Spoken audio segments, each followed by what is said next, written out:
I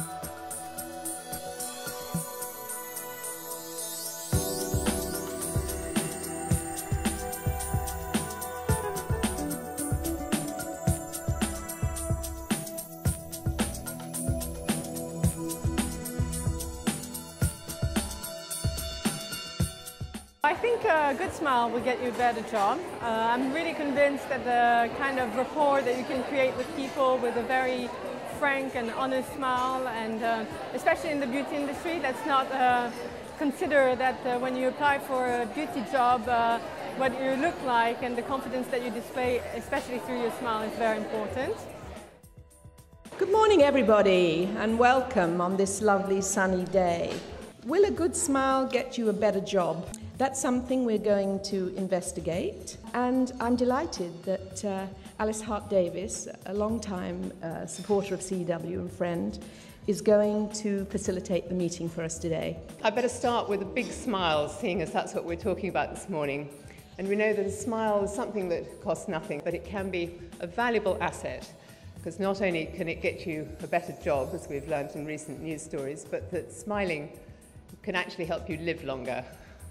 Angelina Jolie, to look at some celebrity smiles, has interestingly enough got what's called a nurturing smile.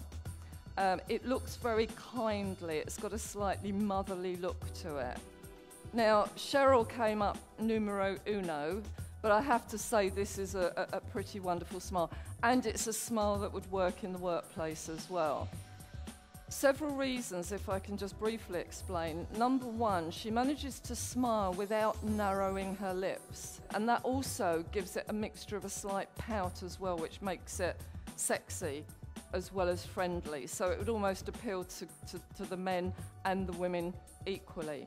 She has a very evenly spread smile, and she manages to show all of her top teeth, but also a little bit of the bottom teeth as well. And when we can do that, if we can get the Cheryl Cole slightly wide lips, slight display of teeth, but congruent look, I think we can pretty much maybe not get a job on X Factor, but we can certainly conquer the world. Thank you very much. Our aim is to provide very high quality treatments, but that are very, very subtle and barely noticeable.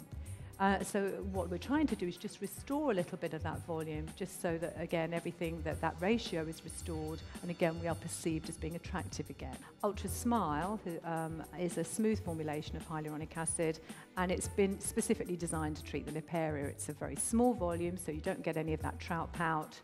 And as I said, it contains local anaesthetic. Now, as practitioners, we don't just sort of, look at a face and hoover in product. We do it to suit. There's lots and lots of different techniques we can do. In summary, I think we're not trying to change what people look like. I think that's where in the past things can go horribly wrong. It's just keeping a naturalness about beauty, and that's what this product is about. When somebody smiles, the center of attention shifts away from the eyes down to the lips and the area of the mouth. All these concerns that people have about the appearance of their smile, really it's a reflection of the way that the different components of the smile age. We used to tell people, if you eat something or drink something like this, brush your teeth straight afterwards. The advice is now really much more about leave it for a couple of hours so that the body can at least have a chance to undo some of the damage that you've already done. The best treatment, and I include dentistry in that, the best treatment should always look like nothing has been done. Where teeth are crooked, we can also use veneers as well, although that tends to be a good idea really only if the malposition of the teeth is very, very minor. Alice, thank you very much for the invitation. Thank you, ladies and gentlemen. Okay.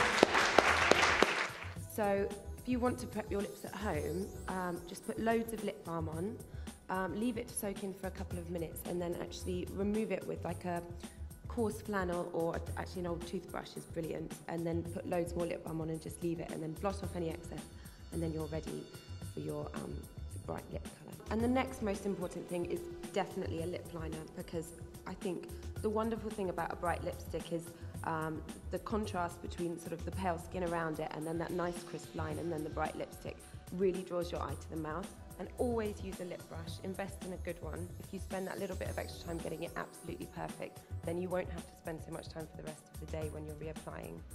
So at this stage, you can powder over the lips to make it last a little bit longer and then reapply. which is actually a very old-fashioned way of doing it, but it does really work. Wonderful. Okay, brings out your eyes. Thank you. Well, thank you, Hayley, and thanks to our panel again this morning. And oh, thank you. And thanks to Allergan for sponsoring this morning. I think we've all learned a great deal.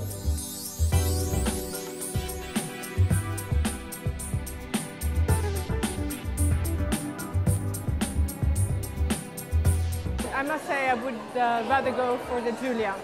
I like the way her smile is actually communicative.